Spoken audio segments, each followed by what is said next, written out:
buenas noches. Vamos a comenzar con nuestro estudio, o continuar, mejor dicho, Números capítulo 3. Todos abrieron nuestras Biblias y ciertamente hemos visto los 13 primeros versículos y nos hemos detenido toda la sesión anterior prácticamente en esos 13 versículos. El día de hoy vamos a ver del verso 14 al 51. Hay bastante por recorrer, ¿no? Entonces, para muchos quizás les puede parecer un poco tedioso el solo leer el libro de Levítico, Números. No lo digo tedioso no porque no tengan la disposición, sino por la terminología que usa, muchos nombres, muchos números, cantidades, ¿no? Pero eh, cuando lo leemos con entendimiento, cuando leemos verso a verso y vamos contextualizando, vamos a ver que siempre vamos a encontrar principios de parte de Dios y que quiere ministrar también nuestra vida. Amén. Entonces vamos a ir lento. Voy a retomar solo a manera de lectura desde el verso 1 para poder ubicarnos qué es lo que estamos viendo. Recuerda, los dos primeros capítulos ha hablado sobre todo este capítulo está hablando sobre el censo. Capítulo 1, 2, 3 y 4, ¿no? Está hablando sobre el censo que se está realizando, ¿no? El conteo y por qué Dios está realizando este censo. Pero el capítulo 1 y 2 básicamente habló de las 12 tribus y habló de los varones de 20 años en adelante y cómo se iban a distribuir teniendo como referencia el tabernáculo para así ellos poder avanzar en el desierto y también llegar a la tierra prometida, ¿no? Entonces, pero a partir del capítulo 3 vemos cómo es que ahora Dios está poniendo su mirada, por así decirlo, en la tribu de Leví, ¿correcto? Y estamos viendo eso, la tribu de Leví, ¿no? ¿Qué pasó con ellos? Porque ellos no fueron considerados dentro de con los otros 12 tribus, ¿no? Ellos tenían una misión especial, ¿correcto? Por cierto, Moisés y Aarón son de la tribu de Leví, ¿correcto? Moisés y Aarón son de la tribu de Leví. Exactamente, ellos son de la familia de Coat. Y justo hoy día vamos a ver eso, ¿ya? De qué familia era Moisés y Aarón incluso. Pero leámoslo del verso 1 al 3, dice. Estos son los descendientes de Aarón y de Moisés en el día en que Jehová habló a Moisés en el monte Sinaí. Y estos son los nombres de los hijos de Aarón, dice. Nadab, el primogénito, Abiú, Eleazar e Itamar. Estos son los nombres de los hijos de Aarón, sacerdotes ungidos a los cuales consagró para ejercer el sacerdocio, ¿no? Entonces, básicamente vemos que habían solo 5 sacerdotes. ¿Cómo es eso? Solo 5. Aarón y sus 4 hijos, ¿no es cierto? Y ellos fueron ungidos, ¿no? Ellos fueron ungidos, ellos fueron escogidos por Dios, estos 5 sacerdotes, Aarón y sus 4 hijos, ¿no? Y decíamos, ¿quiénes son? Aarón, Nadab, Abiú, Eleazar y Tamar, ¿no? ¿Y qué es un sacerdote? Básicamente un sacerdote es el representante de Dios ante el pueblo, por así decirlo, y el representante del pueblo ante Dios, ¿no? Entonces ellos servían a Dios, pero también servían al pueblo. Y veíamos, ¿no? En el libro de Éxodo, sobre todo, cuando hablaba de la vestidura y todo lo demás, no sé si se acuerdan, eh, cómo es que ellos llevaban el nombre de las 12 tribus en el hombro y también en el pecho, ¿se acuerdan? De la vestidura del sumo sacerdote, que tenía que llevar el nombre de las tribus en el hombro y en el pecho, ¿no? Y en el pecho porque tenía que tener amor por el pueblo, en el hombro porque representaba de alguna manera que cargaba con toda la responsabilidad del pueblo ante Dios, ¿no? Entonces, habían sido separados para esto.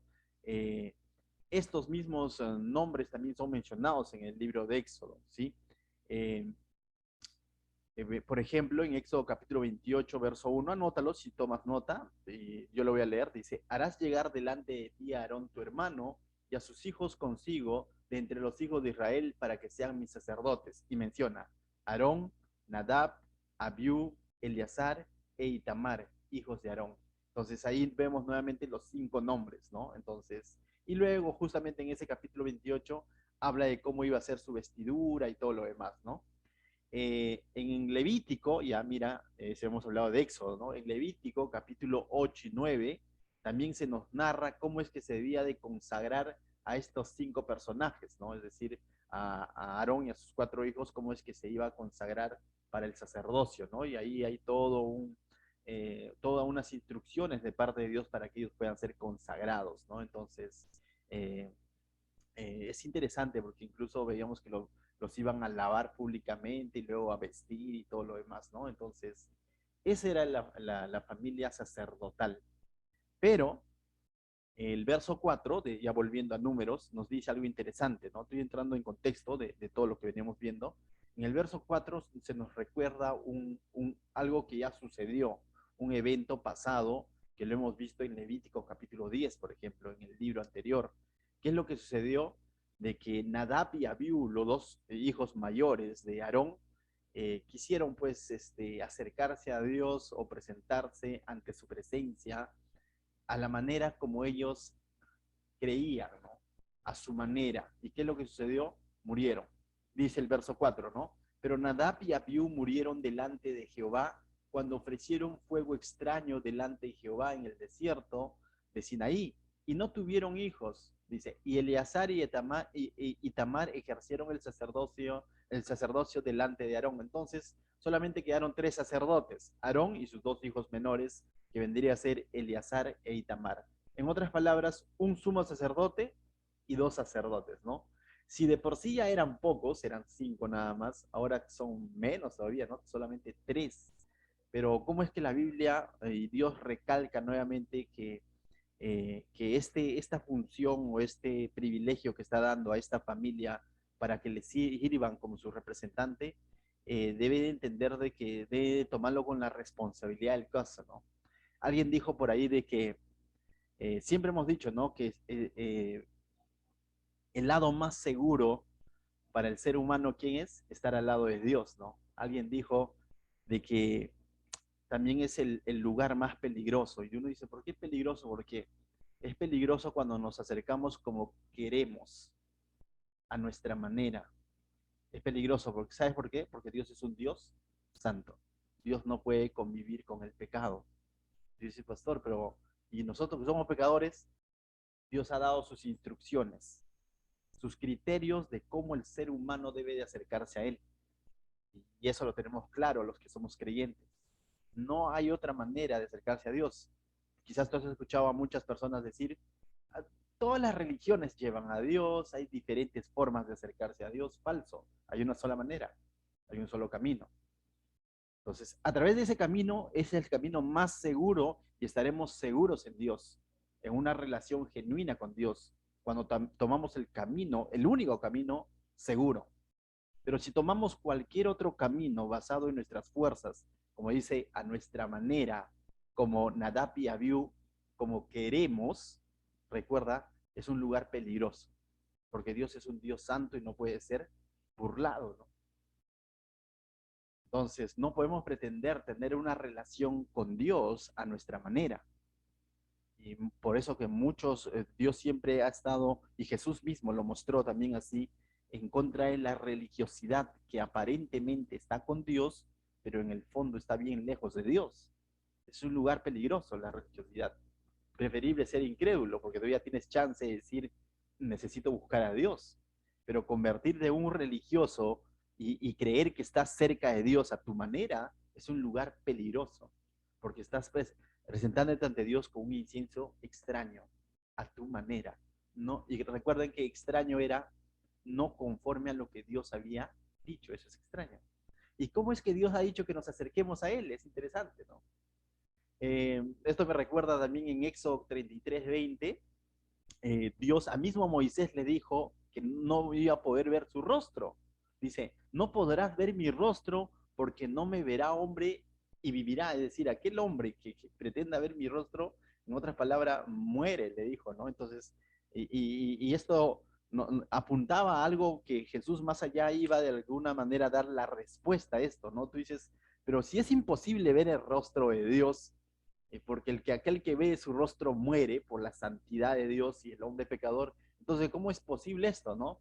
En el Evangelio de Juan nos narra que vino un hombre conocido, conocedor de la ley, llamado Nicodemo, haciendo sus preguntas a Jesús, vino de noche, ¿no? Y Jesús, en medio de sus interrogantes de este hombre, le respondió algo interesante en el verso 3 de Juan 3. Le dijo, de cierto te digo, que el que no naciere de nuevo, no puede ver el reino de Dios. O sea, hay forma de ver el reino de Dios, hay forma de ver a Dios. Sí, ¿Sabes quién lo ha dado a conocer? La Biblia dice que Jesús lo ha dado a conocer. Entonces, hay una manera de en algún momento, y eso se va a llegar a consumar cuando nos vayamos con Él en su segunda venida, donde estaremos cara a cara con Dios. Entonces, hay una manera de tener una relación, una comunión con Dios. Y es la única manera. Y esa manera es la más segura. ¿Y cómo es? Naciendo de nuevo. No podemos pretender, o el ser humano no puede pretender tener una comunión con Dios o decir estar sirviendo a Dios si no ha nacido de nuevo. Y Jesús dijo, el que naciere de nuevo, ¿ya? Dice, el que naciere de nuevo, dijo, de cierto te digo que el que no naciere de nuevo no puede ver el reino de Dios. Es decir, el que nace de nuevo va a poder ver el reino de Dios. Y ese es el Evangelio de Juan, capítulo 3, muy importante que en algún momento también lo vamos a volver a estudiar. Mira lo que dice el verso 15 de Juan, dice, para que todo aquel que en él cree no se pierda, mas tenga vida eterna. Es decir, es como yo nazco de nuevo creyendo en él. Y ya no moriré, pues, sino ahora tendré vida eterna. Una vida eterna que ya comenzó cuando recibimos a Cristo y que se va a llegar a consumar allá en la eternidad cuando estaremos con él nuevamente, cara a cara. Verso 17 del mismo Juan 3 dice, porque no envió Dios a su Hijo al mundo para condenar al mundo, sino para que el mundo sea salvo por él. El mundo, por su pecado, estamos alejados de Dios y esa es la consecuencia del pecado, muerte. No podemos ver el rostro de Dios, enemistados con Dios. Pero dice, Dios no ha enviado a Jesús para condenar al mundo, sino para que el mundo sea salvo por él. Ahora, Jesús ya hizo la obra completa en la cruz, está en nosotros, si creemos en esa verdad, o seguimos pensando, y yo le digo, bueno, nosotros no, ¿no? Y ya está en el ser humano, ¿no? Si cree esa verdad o sigue pensando que a su manera puede tener una comunión con Dios, que a su manera puede servir a Dios. Falso, ¿no? El que se acerca a su manera se está acercando con un incienso extraño y lamentablemente va a morir, va a continuar condenado, ¿no? El verso 18 de Juan 3 dice, el que en él cree no es condenado, pero el que no cree ya ha sido condenado, porque no ha creído en el nombre del unigénito Hijo de Dios. Verso 19. Y esta es la condenación, dice, mira, que la luz vino al mundo, ¿y quién es la luz? Jesucristo, pues, ¿no? Y los hombres amaron más las tinieblas que la luz, porque sus obras eran malas. Cuando el ser humano menosprecia la luz que vino al mundo, el Evangelio, menosprecia a Jesús, la obra preciosa, la persona de Cristo, lo deja de lado y dice, no, esa es mi manera, o es a través de tal religión, o es guardando el día sábado, o es así, o es asá, o bajo sus criterios, bajo sus propios pensamientos, dice, Dios es igual, igual es bueno, no creo que me manda al infierno, y menosprecia lo que Cristo ha hecho en la cruz, y no lo valora, no lo considera, no cree en esa verdad, lamentablemente ya ha sido condenado. Dice, no, y esta es la condenación, dice, que la luz vino al mundo y los hombres amaron más las tinieblas que la luz, porque sus obras eran malas. Mucha gente, vuelvo a hablar del religioso, ¿no? Quiere acercarse a Dios bajo su religión. Por eso decimos siempre, cristianismo no es religión, es relación con Dios a la manera de Dios. Por eso que siempre decimos, venimos a Dios como somos, pero no como queremos, sino como Él lo dice en su palabra. ¿Y eso qué indica? Arrepentimiento, fe, confianza, puesta la mirada en Cristo, el autor y consumador de la fe. Te animo entonces a que mediante estos estudios no busques ser un religioso, sino que mediante estos estudios cada día valores y cultives más tu relación que ya comenzó en Cristo. No está en llenarnos de conocimiento o no está en decir, bueno, ya cumplí, entré al Zoom.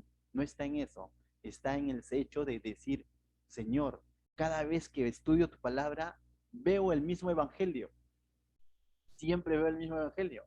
Y quizás te vas a cansar, si te casas hay graves problemas, porque bien deberíamos de asombrarnos cada vez que vemos y nuevamente nos habla y nos muestra a Cristo. Debemos asombrarnos y decir, Señor, toda la escritura habla de ti, ¿no es cierto? Amén. Entonces, continuamos, volvemos a números, ¿no? En el verso 5 al 10 va a hablar sobre el papel que tienen los levitas en relación a Aarón. Del verso 1 al 4 ha hablado cuál era la familia de Aarón. Prácticamente quedaron 3 sacerdotes, Aarón y sus 2 hijos, ¿correcto? Pero del verso 5 al 10 nos va a presentar cuál es el papel de la tribu de Leví en relación a esta familia. Recuerda, esta familia, o Aarón y sus hijos, son una pequeña parte de toda la tribu. Entonces, pero toda la tribu ahora va a estar bajo la dirección de Aarón, eso también lo habíamos visto, y lo vamos a leer, ¿correcto? Toda la tribu va a estar a disposición de la familia sacerdotal o de la familia de Aarón. Mira lo que dice el verso 5 al 10. Y Jehová habló a Moisés diciendo, haz que se acerque la tribu de Leví y hazla estar delante del sacerdote Aarón para que le sirvan y desempeñen el encargo de él, es decir, de acuerdo a las indicaciones que Aarón y su familia sacerdotal darían a esta tribu. Dice, y el encargado de toda la congregación delante de él, dice, y el encargo de toda la congregación delante del tabernáculo de reunión para servir en el ministerio del tabernáculo. Dice, y guarden todos los utensilios del tabernáculo de reunión y todos los encargados de a ellos por los hijos de Israel y ministren en el servicio del tabernáculo. Y darás a los levitas, a la tribu, dice, a Aarón y a sus hijos. Entonces ellos estarían bajo la dirección de quién? De Aarón y sus hijos, desde los 3 sacerdotes que hemos hablado al inicio, ¿no? Dice, de Aarón y sus hijos, les son enteramente dados de entre los hijos de Israel, dice, y constituirás a Aarón y a sus hijos para que ejerzan su sacerdocio, y dice, y el extraño que se acerque morirá, nuevamente advierte, ¿no? Entonces, en simples palabras, ¿qué iba a suceder? Toda esta tribu de Leví iban a colaborar, ya iban a ser colaboradores de la familia sacerdotal. ¿En qué? En el servicio del tabernáculo. Y justamente, más adelante, del 14 en adelante, vamos a ver justamente eso, ¿no? ¿Cuál es la función de cada una de estas familias de la tribu de Leví? Pero claro está que sacerdotes solamente eran de la familia de Aarón, Aarón y sus 2 hijos por el momento, ¿no? Entonces, 3 sacerdotes. Y todas las demás tribus van a tener una función de colaboradores, ¿correcto? Pero de por sí ya es un privilegio, pues, servir en el tabernáculo. Ellos no han sido considerados en el censo para la guerra, para la batalla. Ellos han sido considerados para ser colaboradores de la familia sacerdotal, sirviendo en el tabernáculo a favor de la congregación, pero bajo las indicaciones de quién? De Aarón, ¿correcto? El verso 11 al 13, mira lo que dice. Habló además Jehová a Moisés diciendo, he aquí yo he tomado a los levitas de entre los hijos de Israel, dice, en lugar de todos los primogénitos nacidos entre los hijos de Israel, serán pues míos los levitas. Es interesante porque los levitas, dice, fueron tomados en lugar de. ¿Y qué significa en lugar de? Esto nos remonta un poco a que a Dios le pertenecía todo primogénito de Israel, de cualquier tribu. ¿Por qué? Por el hecho que había sucedido en Egipto. Y el verso 13 lo resumen, mira lo que dice. Porque mío es todo primogénito. Desde el día que yo hice morir a los primogénitos en la tierra de Egipto, ¿se acuerdan de la Pascua, ¿no? Dice, santifiqué, la palabra santifiqué significa aparté. Aparté para mí a todos los primogénitos de Israel, así de hombre como de animales, míos serán, yo Jehová, es decir, firma Dios. Entonces, eso es algo que ya estaba establecido. Todo primogénito del pueblo de Israel, de cualquier tribu, le pertenecía a Dios. ¿Qué es primogénito? Todo hijo varón que abría la matriz de su madre, es decir, todo primer hijo varón, ¿correcto? Ese era separado para Dios. Pero Dios aquí estaba diciendo, pero va a ser de la siguiente manera. Los de la tribu de Leví son los que van a, ¿qué cosa? A reemplazar, van a tomar el lugar de esos primogénitos. ¿Me dejó entender? Y ahora el censo va a consistir en eso, porque vamos a ver que va a haber cierta cantidad de la tribu de Leví y va a haber cierta cantidad de primogénitos. Y va a haber una diferencia. Y tú dices, ¿y qué hacemos con la diferencia? Porque Dios es tan específico que va a hacer un conteo de cuántos varones mayores de un mes hay en la tribu de Leví y cuántos primogénitos hay en la tribu de Israel. Y cuando veamos que hay una diferencia, va a dar una solución, se va a pagar un rescate. Entonces, Dios es de así de específico. Pero lo que yo quisiera dejarte es esto, ¿no? Que Dios está tomando a la tribu de Leví como algo especial, como algo representativo de todo su pueblo. Y todo esto nuevamente por gracia, porque Él está teniendo gracia y simplemente, y todavía encima, Leví era el primer hijo, no, el primer hijo era Rubén, ¿no? Si hablamos de Israel o de Jacob, era Rubén. Leví, si no me equivoco, ya es el tercero, ¿correcto? Entonces, eso habla de la gracia, pero también de la soberanía de Dios, de que Él llama a quien le place, no necesariamente al capacitado, ¿correcto? Bien, ahora sí vayamos al verso 14 al 16, mira lo que dice. Y Jehová habló a Moisés en el desierto de Sinaí, diciendo, cuenta a los hijos de Leví, según las casas de sus padres, por sus familias.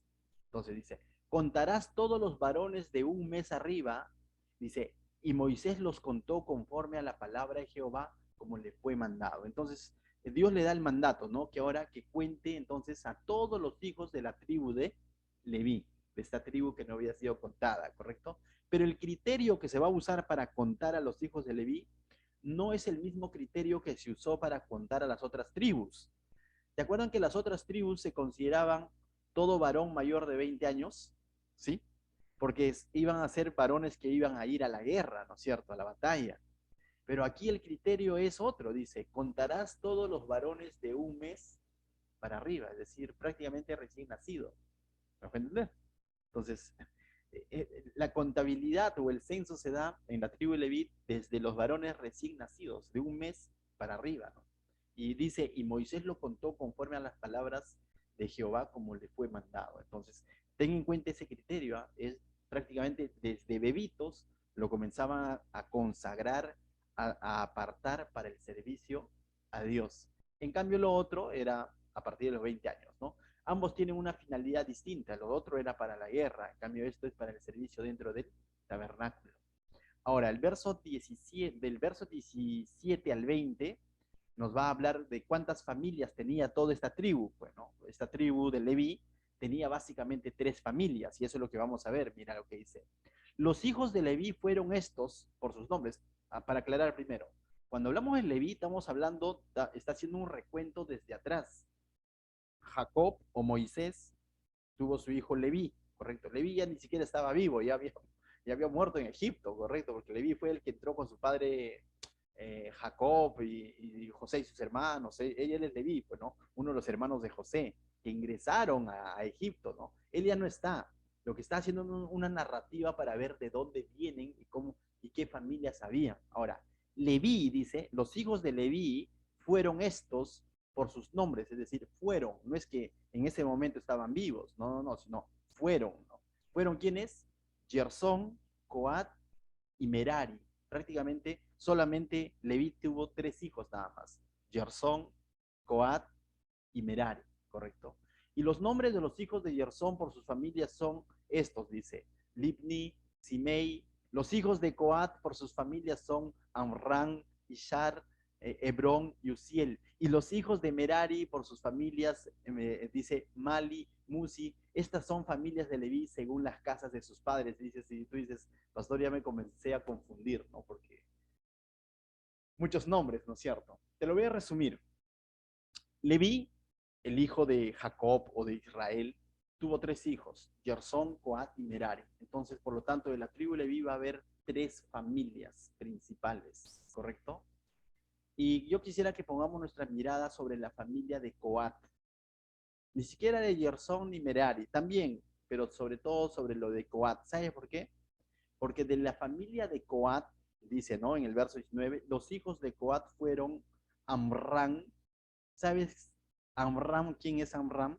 Amram es el papá de Aarón y Moisés.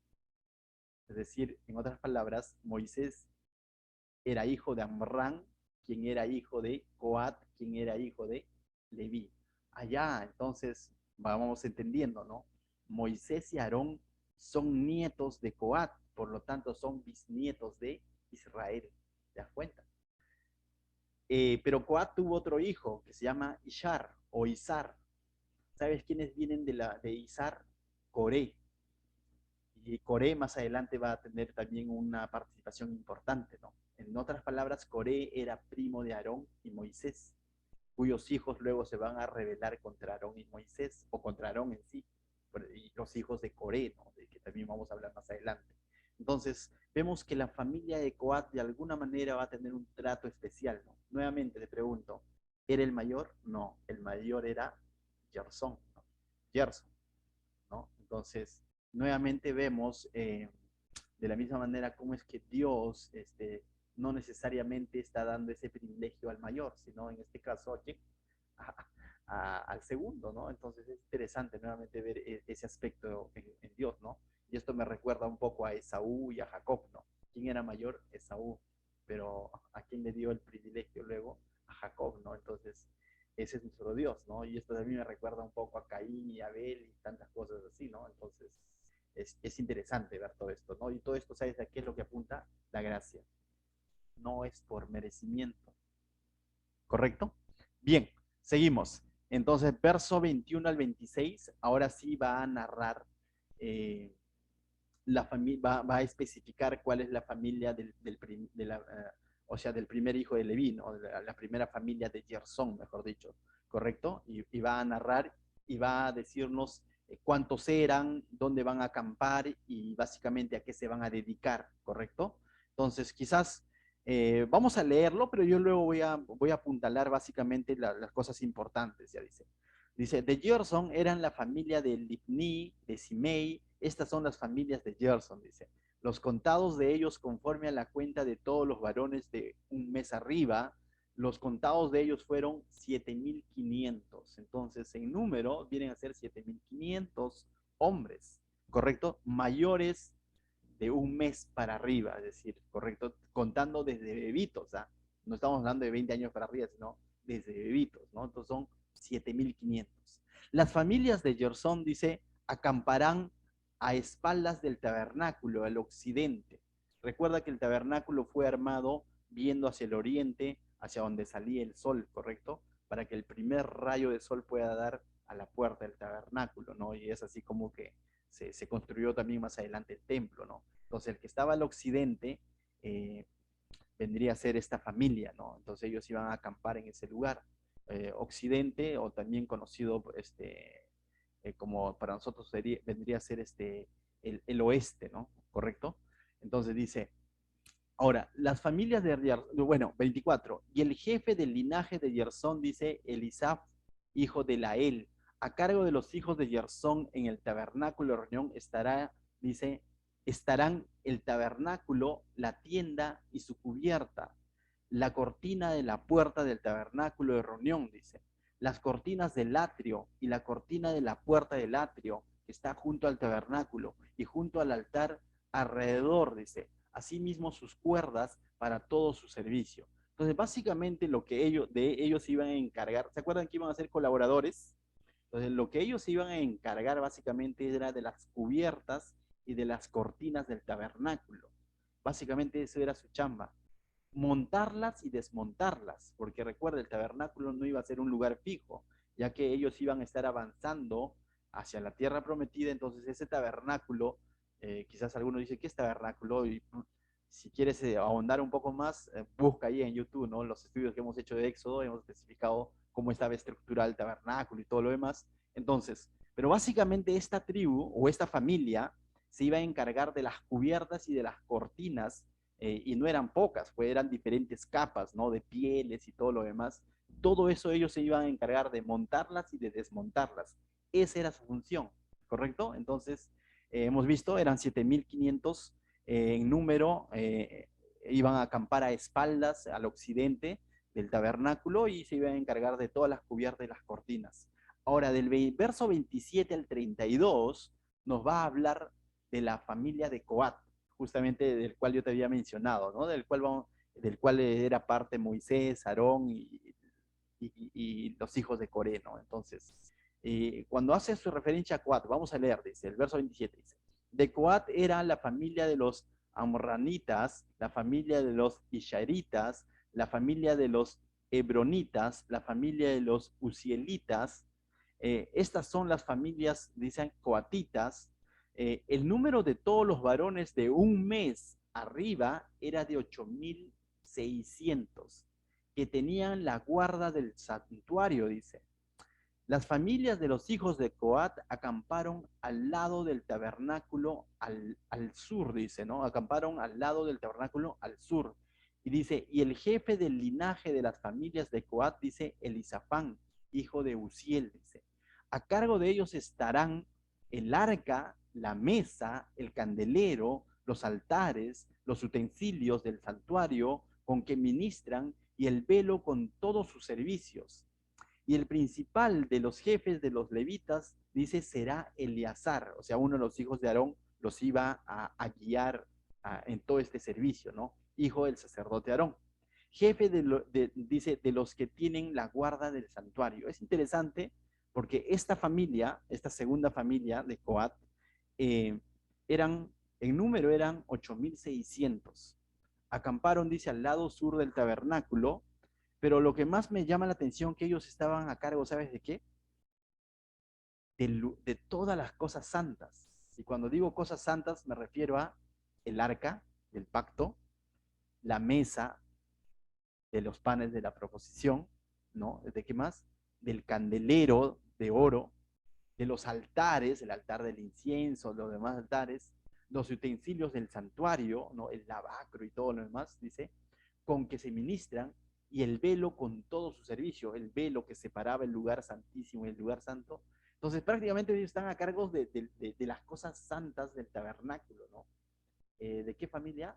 De Coat, del cual venía el mismo Aarón, ¿no? Y quién los iba a guiar en todo este servicio, uno de los hijos de Aarón, que era Eleazar, ¿no? Entonces, me llama la atención porque nuevamente veo a Dios dando ese honor o un honor más grande al menor y no al mayor, porque si lo vemos por edad, esto debería de hacerlo la familia de Gersón, ¿no? O sea, te das cuenta, pero nuevamente vemos que lo va a hacer la familia de Coat, que es el segundo hijo de Leví, ¿no? O sea, o la familia, ¿no? Porque ellos ya ni siquiera están vivos, pero la familia de Coat es de que se iba a encargar de todo esto. Y nuevamente esto habla de qué? De la gracia de Dios, de que como es Él en su gracia da este privilegio de que le puedan servir en las cosas santas, ¿no?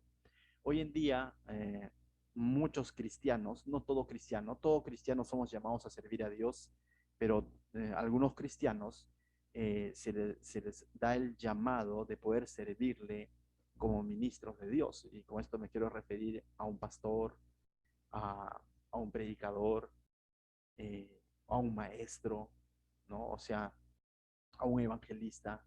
De alguna manera, cuando somos llamados por Dios a tiempo completo, esto nos debe recordar que es por la gracia de Dios y no es porque de pronto uno hizo algo o porque uno era el mayor o uno se convirtió primero o porque nació en cuna de cristiana, que te vuelvo a repetir, en mesa redonda no venden cuna de cristianos, entonces no es por eso, ¿no? Y esto también debe de alguna manera hacernos valorar el servicio al cual Dios nos llama. Entonces, si tú estás sirviendo en las cosas santas del Señor, y cuando digo las cosas santas del Señor, en algún ministerio involucrado dentro de la iglesia, recuerda, es por misericordia, no por merecimiento. Pero una vez que eres llamado, sírvele con honra, con reverencia, entendiendo su santidad, ¿no? Que la gracia con el que se nos ha llamado no nos lleve a decir, entonces le sirvo nada más. Bueno, no, no, no. Ninguno de nosotros se merecía ser llamado, pero una vez que hemos sido llamados, tenemos que tener celo por las cosas del Señor. ¿Me dejó entender? Tenemos que tener celo por las cosas del Señor. Y eso no nos puede, es una línea bien delgada, ¿no? Pero no nos puede llevar al punto de decir, yo soy el único. No, definitivamente. Pero tener celo por las cosas del Señor. Eh, una de las cosas que, de alguna manera, por el cual yo tengo celo, en el buen sentido, es de que a quién ponemos delante del púlpito, como se dice, ¿no? Me dejo entender, para llevar la palabra de Dios. En los primeros años quizás he metido la pata muchas veces, me dejo entender. Y tengo experiencia de otros pastores que también metieron la pata al invitar a cualquiera a predicar, ¿no? Y de pronto le salieron, pero chueco, ¿no? Cuando terminaron predicando. Eh, pero es una de las cosas por el cual oro yo ahora, ¿no? De que le digo, Señor, ayúdame a discernir a quién ponemos frente a la congregación, ¿no? Que no sea por vista, ¿no? Cuando comenzamos el primer culto como iglesia que tuvimos, por ahí alguien me dijo, ¿no? Este pastor, que él también es pastor, mira, que puede compartir y todo eso. Bueno, les confieso que el que dio el primer mensaje, nuestro primer servicio como iglesia, nuestro primer culto como iglesia fue el pastor Santos, por ejemplo, a quien invitamos, ¿no? Y ustedes conocen a Santos, pues un hombre sencillo, pero conocedor de la palabra, ¿no? Pero el otro candidato, por así decirlo, o al que me lo pusieron o me lo promovieron, ¿no? Diciendo, pastor, mira, pero invítelo a él también, pero tiene una... El otro estaba vestido con un terno, no sé, no me acuerdo muy bien si era blanco o plateado, eh, con canas blancas, mucho más tío que Santos, ¿no? Entonces, con canas blancas, una presencia, pintón, como se dice, ¿no?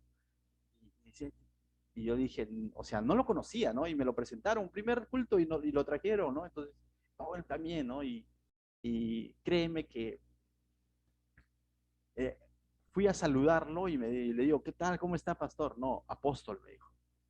¡Ping! Mis antenitas dijeron, gracias, Señor, porque el Señor siempre te va a mostrar, ¿no? Siempre, no, cuando me dijo, no, apóstol, ¡ping! Dije, ok, no, o sea, y no, no va, ¿no? Entonces, compartió el pastor Santos.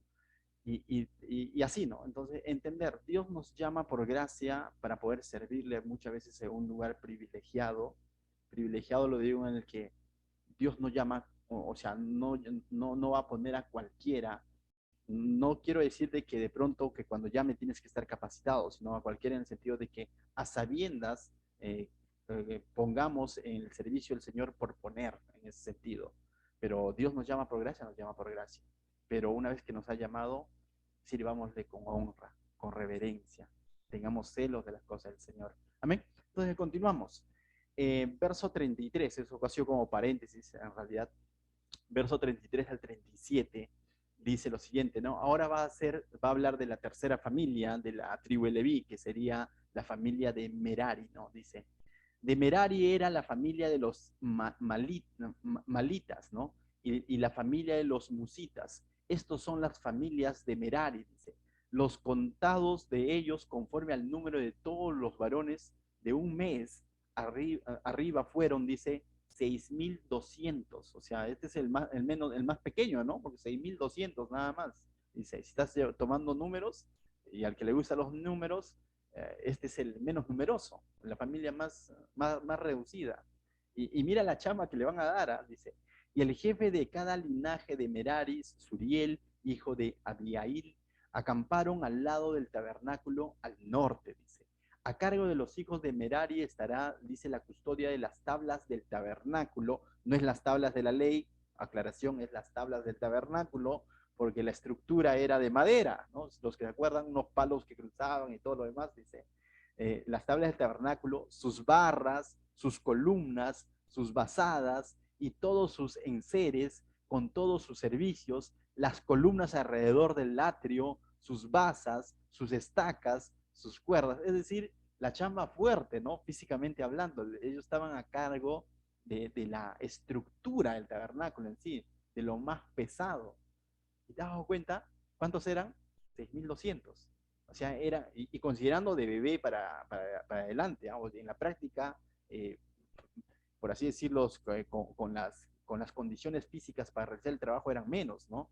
Pero eran el menos numeroso, pero le están dando el trabajo de poder encargarse de la estructura, del armado y el desarmado del tabernáculo, ¿no? Entonces, a la familia menos numerosa, a menor cantidad, mayor carga. Entonces, y tú dices, si quiere enseñarnos con todo esto, que cuando Dios llama, capacita, ¿no?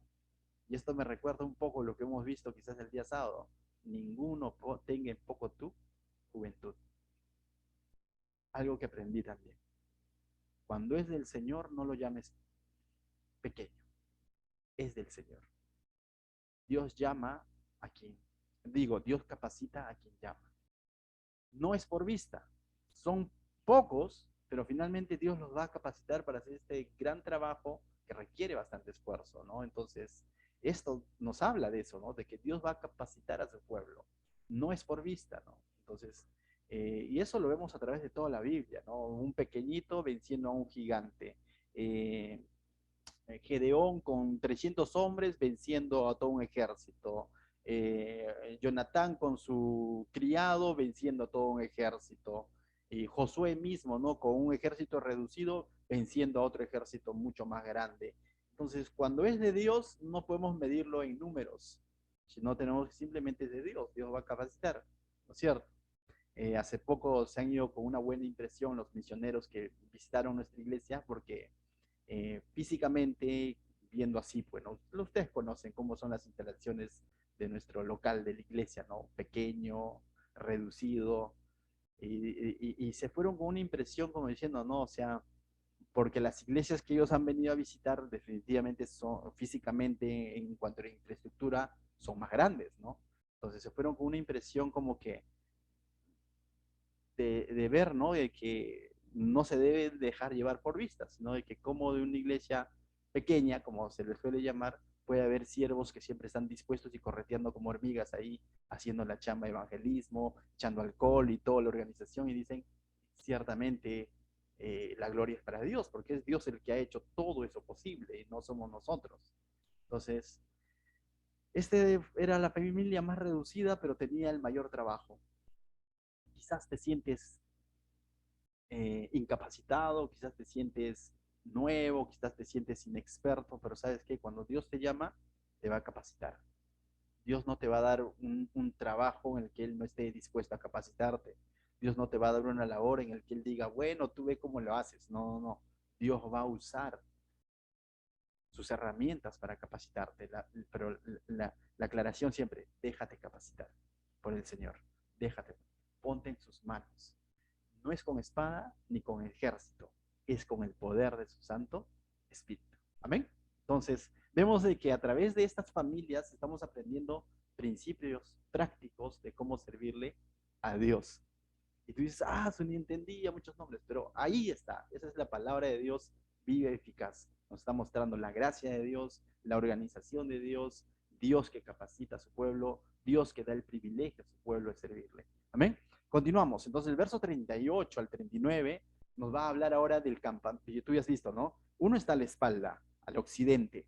La otra familia está al sur y la otra familia está al norte, ¿no? Entonces son tres familias nada más. Y tú dices, ¿y en la parte delantera qué, no? O sea, ¿qué fue, no? O sea, se quedó descubierto. No, en la parte delantera había todo un ejército, estaba Judá y todo eso, ya hemos visto, ¿no? Pero de la familia, de la tribu de Leví, pues, ¿quiénes estaban ahí? Aquí lo va a decir, dice, verso 38 al 39, dice, los que acamparán delante del tabernáculo, delante, es decir, del tabernáculo al oriente, hacia donde sale el sol, donde estaba la puerta del tabernáculo, delante del tabernáculo de reunión al este, ¿no? Serán, ¿quiénes? Moisés, Aarón y sus hijos, es decir, estos cuatro personajes, Moisés, Aarón y sus dos hijos, que vendría a ser Eleazar, ¿no? Y su otro hijo, se me fue el nombre, eh, pero básicamente ellos cuatro estarían ahí, ¿no? Entonces, Itamar, ¿no? Entonces, ellos cuatro estarían acampando delante del tabernáculo, en la puerta del tabernáculo, ¿no? Entonces, velando ahí de que nadie ingrese por ingresar, ¿no? Ya ustedes ya saben todas las instrucciones que había para poder ingresar al tabernáculo. Dice, teniendo la guarda del santuario, dice, en el lugar de los hijos de Israel, dice, y el extraño que se acerque, que se acercare, morirá, ¿no? Y nuevamente, ¿cómo es Dios de que pone este énfasis, ¿no? Como mostrando de que este era un lugar privilegiado y en el que hay que acercarse conforme a las instrucciones que él había dado. Todo el pueblo era llamado a acercarse, claro, pero bajo las instrucciones como Dios lo había mostrado, ¿no? Entonces, si él está poniendo a Moisés, a Aarón y a sus dos hijos, a Eleazar y a Itamar, ahí en la puerta del tabernáculo, y ellos van a vivir ahí, van a acampar ahí, ¿no? Entonces, todos los contados de los levitas, ahora hace un resumen, dice que Moisés y Aarón, conforme a la palabra de Jehová, contaron con sus familias, todos los varones de un mes para arriba, ¿fueron cuántos? 22,000.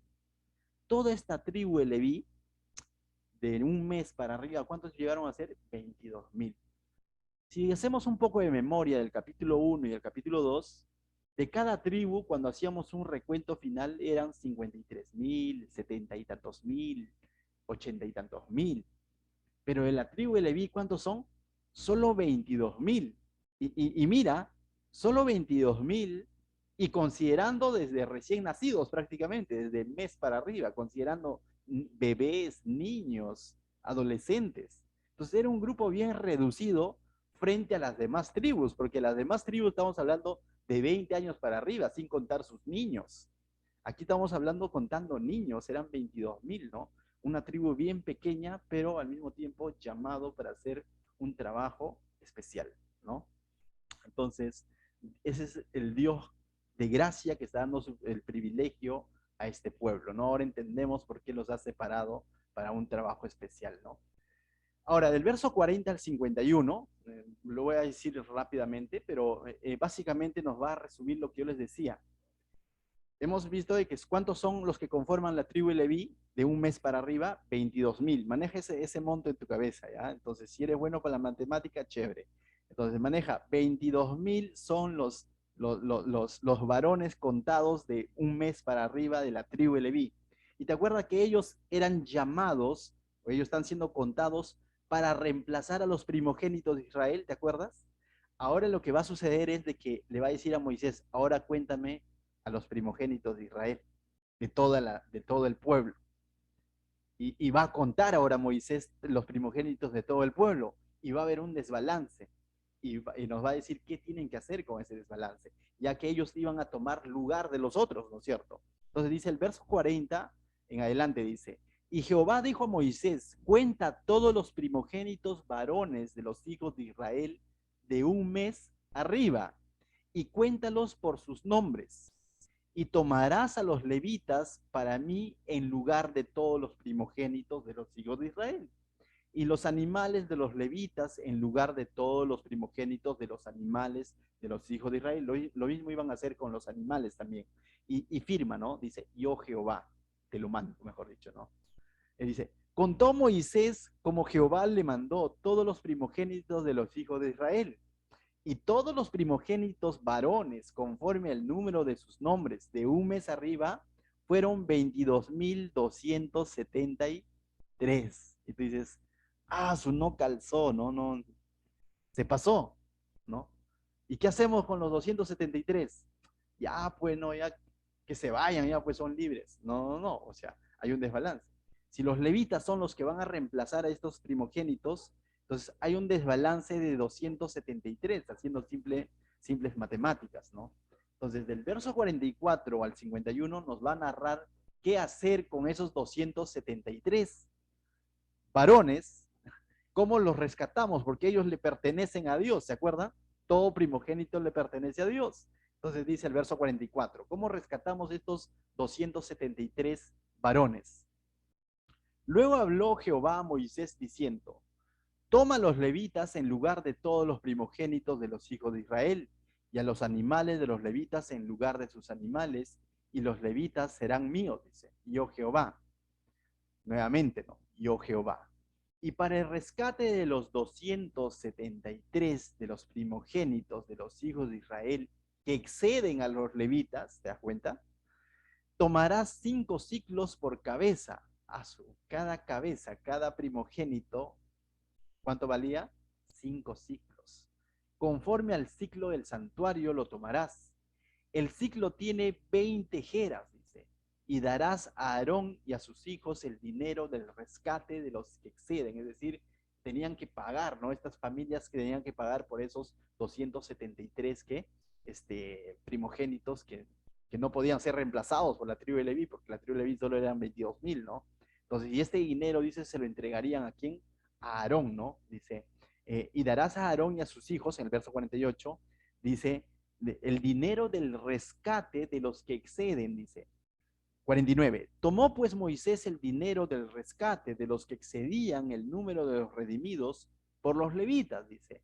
Y recibió de los primogénitos de los hijos de Israel en dinero, dice, 1.365 ciclos, conforme al ciclo del santuario. Y Moisés dio el dinero, dice, de los rescates a Aarón y a sus hijos, conforme a la palabra de Jehová, según lo que Jehová había mandado, ¿no? Y entonces, ¿qué quiere enseñarnos Dios aquí? ¿Qué, qué quiere enseñarnos Dios aquí? Está hablando o está introduciendo una terminología que dice rescate, rescate. ¿Me dejó entender? ¿Y qué es rescate? Redención. ¿Y qué es redención? Salvación. Si ellos le pertenecían a Dios, ¿qué haríamos? ¿Qué se tenía que hacer con ellos? Tenían que rescatarlos. En el sentido de que Dios no los iba a dejar libre por dejar. Y muchas veces hemos pensado eso también, ¿no? Cuando el ser humano oh, habla en cuanto cuando se refiere a Dios, dice, Dios es bueno, si igual tú crees que te va a mandar al infierno, tranquilo, nada más, ¿no? Dice. Y creemos, por ejemplo, que el abuelito buena onda, pero incrédulo, igual se va a ir al cielo, ¿no? La abuelita que es chévere, pero no cree en el Señor, igual se va a ir al cielo, ten cuidado. No se va a ir al cielo si es que de pronto no se ha pagado rescate por ella o por él. Y el Nuevo Testamento nos muestra que hubo un rescate, hubo un pago. La cabeza de cada primogénito aquí valía 5 siclos de plata, según el santuario. Pero el nuevo pacto, el Nuevo Testamento, habla de un rescate mayor. Que la cabeza de cada uno de nosotros tuvo un costo mayor, mayor a la de un primogénito de Israel, mayor a 5 siclos de plata. ¿Cuánto fue? Pablo lo dijo, Pedro lo dijo, fue la sangre preciosa de Cristo. Ese fue el pago por tu rescate, por tu redención. De tal manera que no es que se te perdonó por perdonar, porque dijeron, ¿y ahora qué hacemos? No importa, no. Hubo un pago por nuestro rescate. Y ese rescate fue carísimo. El precio más caro de la historia, que para nosotros es gratuito, pero no fue barato nuevamente. Fue el más caro. Primera de Pedro, capítulo 1, verso 18 dice, sabiendo que fuiste rescatados de vuestra vana manera de vivir, la cual recibisteis de vuestros padres, no con cosas corruptibles como oro o plata, o ciclos de plata, ¿no? Del cual he hablado. Eso era una sombra nada más de que iba a haber un rescate mayor, sino con la sangre preciosa de Cristo, como la de un cordero sin mancha y sin contaminación, una sangre de un inocente, el mismo Señor Jesucristo. Ese fue el pago por tu rescate. Entonces, eso hace especial al cristiano. No que de pronto Dios haya visto algo bueno en nosotros. No que de pronto Dios dijo, voy a rescatar ese abogado porque si es abogado me va a servir. No porque Dios de pronto dijo, voy a rescatar ese ingeniero. No porque de pronto Dios dijo, voy a rescatar a la hermana Luz porque tiene una buena voz.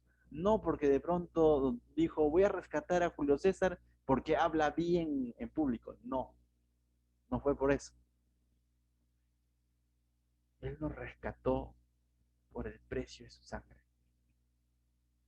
Cuando nosotros estábamos en nuestra vana manera de vivir. ¿Me dejó entender? Pagó el precio más caro. Así que mis hermanos, de eso habla el libro de Números. ¿Qué tal si oramos? Padre, te doy gracias esta noche, Señor, porque nos permites terminar un capítulo más de tu palabra, Señor, en el cual tú nos muestras principios claros, Señor, en el cual debemos de valorar tu santidad, en el cual debemos valorar tu soberanía, en el cual debemos de valorar tu gracia, tu misericordia, el privilegio que nos das de servirte, pero sobre todo debemos de valorar nuestra salvación, porque tú pagaste por nuestro rescate, Señor. En el nombre de Jesús, bendice a tu iglesia y a cada uno de mis hermanos. Amén.